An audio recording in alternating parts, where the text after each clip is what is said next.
আসসালাম শুভে। আজকে আমরা দেখবো যে জাভাতে কিভাবে কনস্ট্রাক্টর কাজ করে। সো কনস্ট্রাক্টর কাজের জন্য আমাদের প্রথমতই কনস্ট্রাক্টরটা অ্যাক্সেস করার জন্য আমাদের একটা অবজেক্ট লাগবে ক্লাসে। সো ক্লাসের অবজেক্ট ক্রিয়েট করতে হয় ক্লাসের হুবহু নাম, উইচ ইজ ডেমো। সো আমরা ডেমো লিখবো এখানে, যে কোনো একটা ভেরিয়েবলের নাম ডিএম দিলাম, ইকুয়াল সাইন, তারপর নিউ দেওয়ার পর আমরা সেম ক্লাসের নামটা দিব, একটা প্যারেন্থেসিস দিব, সেমিকোলন। সো এইভাবে আমরা ক্লাসের অবজেক্ট ক্রিয়েট করতে পারি। এবং অবজেক্ট বলতে এই ক্লাসের একটা কপি আমরা নিয়ে নিলাম। এই ক্লাসের মধ্যে যা কিছু থাকবে, যত ভেরিয়েবল, যত আর মেথড থাকবে, সবগুলো আমরা অ্যাক্সেস করতে পারবো এই ডিএম ভেরিয়েবলের মধ্যে, কারণ এটা হোল্ড করতেছে এই ক্লাসের কপিটা। সো কনস্ট্রাক্টর অ্যাক্সেস করার জন্য আমাদের অবজেক্ট অবশ্যই প্রয়োজন। আর কনস্ট্রাক্টর কীভাবে লিখতে হয়, আমাদের যে ক্লাসে আমরা ভিতরে আসি, আমরা সেম ক্লাসের হুবহু নাম demo, parentheses, curly braces. So আমাদের constructor create is done. So আমরা কনস্ট্রাক্টর ক্রিয়েটরের পাশাপাশি আমরা দেখবো যে কীভাবে ইনস্ট্যান্স ভেরিয়েবল আপডেট করতে হয়। আমরা লেটস ডিসকাস অ্যাবাউট কী কারণে আমরা কনস্ট্রাক্টর ইউজ করব।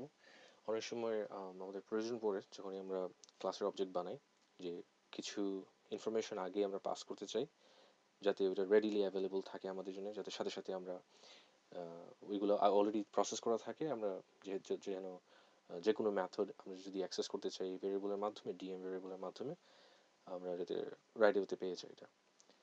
সো এই ক্ষেত্রে আমাদের অবজেক্ট ক্রিয়েশন ইজ ডান, আমাদের constructor create is done. So আমরা একটা ইনস্ট্যান্স ভেরিয়েবল ক্রিয়েট করি।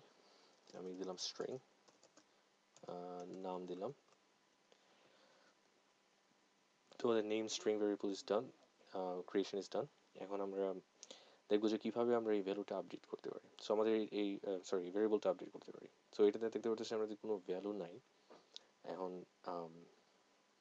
আমরা যদি ডিএম ডট দিই, দেখতে পাচ্ছি আমরা অ্যাক্সেস করতে পারতেছি নেমটা, বিকজ আমি আগে বললাম যে এই ডিএমটা হোল্ড করতেছে এই ক্লাসের কপিটারে। সো এই ক্লাসের ভিতরে যাই আছে আমরা সব অ্যাক্সেস করতে পারবো।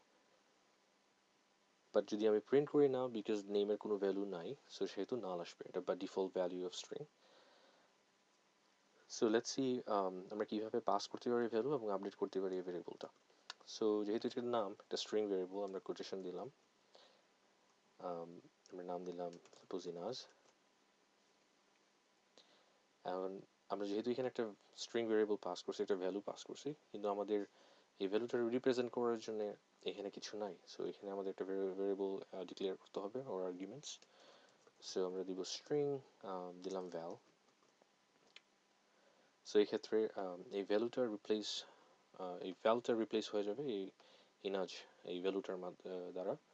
এবং আমরা আরেকটা জিনিস লক্ষ্য করবো যে আমরা বলতে পারি যে যদি শুধু নামই যদি আমার অ্যাক্সেস করতে হয়, আমরা তো এখানেই প্রিন্ট করতে পারতেছি, দ্যাটস রাইট। কিন্তু আমার যদি 5-7টা আরও মেথড থাকে এই মেন মেথডের মতো, এবং সব জায়গায় আমরা এই নামটা ইউজ করতেছি, তখন কিন্তু এই ভ্যালুটা আমাদের একবার এই জায়গায় প্রিন্ট করে লাভ নেই, কারণ আমাদের অন্য জায়গায় অ্যাক্সেস করতে হবে। তো সেই ক্ষেত্রে আমাদের একটা ক্লাস লেভেলের যে ভেরিয়েবলটা, ওইটার মধ্যে ওইটারে আপডেট করাটাই বেটার। তাহলে আমরা আরও যদি অসংখ্য মেথড থাকে আমরা অ্যাক্সেস করতে পারবো ইজিলি। সো এই ক্ষেত্রে আমরা just let's go for this example. আমরা দেখি যে কীভাবে নেম ভ্যালুটা আপডেট হবে। সো যখনই আমরা নেম দিব, ইকুয়াল সাইন দিব ভ্যাল। সো ভ্যালটা আসলে ভ্যাল না, এটা হচ্ছে এই নাচ, এই ভ্যালুটা যেটা আমরা পাস করলাম, এবং এইখানে আমরা এই নেম ভেরিয়েবলটারে আপডেট করলাম এই ভ্যালের মাধ্যমে। সো আমরা এখন যদি আমরা অ্যাক্সেস করি, প্রিন্ট করি, তাহলে দেখবো যে আমরা ইনাজ প্রিন্ট হয়ে আসছে এখানে। So let's go for debug mode and see কীভাবে আরও ভালোভাবে আমরা বুঝতে পারি যে জাভা কীভাবে এটা এক্সিকিউট করে বা আপডেট করে ভেরিয়েবলটা। যখন আমরা জাভা ডিবাগ মোডে গেলাম, তখন দেখতে জাভা এই লাইনে এসে স্টপ হয়ে গেল।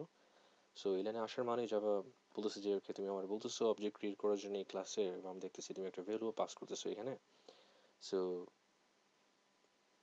দেখা যাক কী হয় এখানে। So let's go for step into. So দেখতে পাচ্ছি আমরা এই লাইনে আসার পর জাভার সাথে সাথে জাম্প করলো কনস্ট্রাক্টরে, কারণ সে জানে যে কনস্ট্রাক্টরের এটার মানেটাই হচ্ছে যে কোনো কনস্ট্রাক্টর অ্যাভেলেবল থাকলে সে এখানে জাম্প করবে এবং যেহেতু আমরা ভ্যালু পাস করতেছি সে ম্যাচ করতেছে যে হ্যাঁ এখানে একটা আর্গুমেন্ট দেওয়া আছে। সো আমরা যদি স্টেপ ইনটু আবার দিই, sorry, we should have done step over, so let's go for step over. So আমরা দেখলাম যে সেকেন্ড লাইনে এসে সে নেম ভেরিয়েবলটারে আপডেট করলো ভ্যালু যেটা হচ্ছে ইনাজ। এবং আমরা যদি আবার স্টেপ ওভার দিই, আবার স্টেপ ওভার, এখন এখানে আসা তার কাজ শেষ, আবার সে 13-এ চলে আসলো এবং কনস্ট্রাক্টরের কাজ শেষ, সে ওই ইনস্ট্যান্স ভেরিয়েবল আপডেট করা শেষ তার। এখন যদি আবার আমরা স্টেপ ইনটু দেই, এখানে সিস আউটে চলে যাবে। এখন সিস আউটে যখন আমরা অ্যাক্সেস করতেছি নেম ভেরিয়েবলটা, সো ভেরিয়েবল যেহেতু অলরেডি আপডেট হয়ে গেছে আগে, তো সেহেতু আমাদের ইনাজ প্রিন্ট হয়ে আসবে। এবং আমরা দেখতেছি নিচে যে আমাদের ইনাজ আবার প্রিন্ট হয়ে গেল। সো এইভাবে জাভার কনস্ট্রাক্টর কাজ করে। আশা করি এটা অনেক অনেক পরিষ্কার বোঝা যাচ্ছে। ইফ নট, আমি ট্রাই করবো যে আরও ভিডিও সিরিজ বানানোর জন্য, যেখানে আমরা জাভার ভেরিয়েবলস, ডেটা টাইপস, এই সবগুলো জিনিস নিয়ে আলোচনা করবো এবং আরও ক্লিয়ার হবে জিনিসটা তখন।